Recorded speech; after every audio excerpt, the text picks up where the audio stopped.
అందరికీ నమస్తే.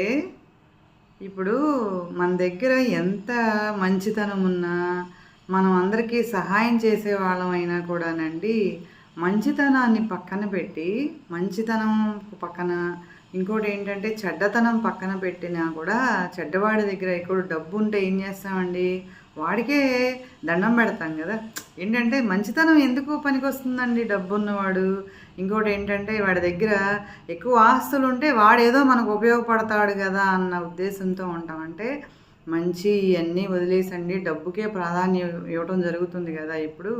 అదెలా అంటేనండి, ఒక గ్రామంలో ఒక ఇదివరకు రోజుల్లో ఎక్కువ దేవుడి గురించి, మంచి గురించి ప్రవచనం చెప్పించుకునేవాళ్ళు గదండీ! అలాగే ఒక పెద్దాయన చేత, పంతులు గారి చేత చక్కగా రాముడి గురించి అంటే రామాయణం గురించి ప్రవచనం చెప్పించుకుంటూ ఉన్నారటండి. ఆయన చక్కగా రోజు చెప్పడం జరిగింది.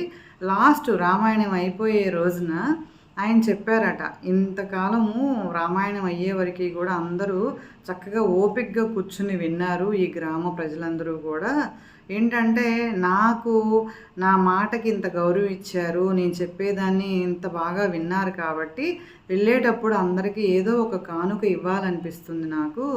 కాబట్టి మీరందరూ ఇవాళ లాస్ట్ రోజు కదా, గేటు దగ్గర అందరూ ఒక రాముడి బొమ్మ, అలాగే రావణాసురుడి బొమ్మ ఇస్తారు.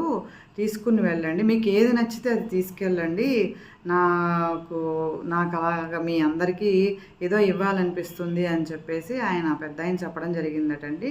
అందరూ నిజంగా మీరంతా ఏమనుకుంటారండి, ఓ రాముడి బొమ్మ మన ఇంట్లో ఉంటే చాలా బాగుంటుంది అని చెప్పేసి అనుకుంటూ ఉంటారు కదండి. ఎవరైనా అలాగే అనుకుంటాం కదా. రాముడు పుణ్యాత్ముడు కదా. ఏంటంటే దేవుడు అనేసి మనకి మనసులో అలా వస్తుంది. అక్కడికి వెళ్ళిన తర్వాత మట్టితో చేసిన రాముడి బొమ్మ, అలాగే బంగారంతో చేసిన రావణాసురుడి బొమ్మ ఉన్నాయటండి. అయితే రాముడు ఎంత గొప్పవాడైనా ఏంటండి అక్కడ మట్టి. అంటే ఆ మట్టికి విలువ లేదు కదా. రావణాసురుడు ఎంత చెడ్డవాడండి.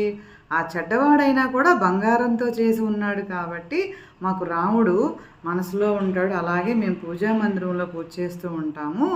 రావణాసురుడు అంటే మేము మా ఇంట్లో పెట్టుకుంటే రావణాసురుడిలాగా మాకు కోపము, చెడ్డవాడు అవ్వకుండా ఉండాలి అని చెప్పేసి మేము ఎప్పుడు ప్రతినిత్యం ఆయన వెనక చూస్తూ ఉంటాం గురువుగారు అని చెప్పేసి వీళ్ళందరూ గురువుగారితో అలా చెప్పి ఏంటంటే అందరూ బంగారంతో ఉన్న రావణాసురుడి విగ్రహాన్ని తీసుకోవడం జరుగుతుందటండి.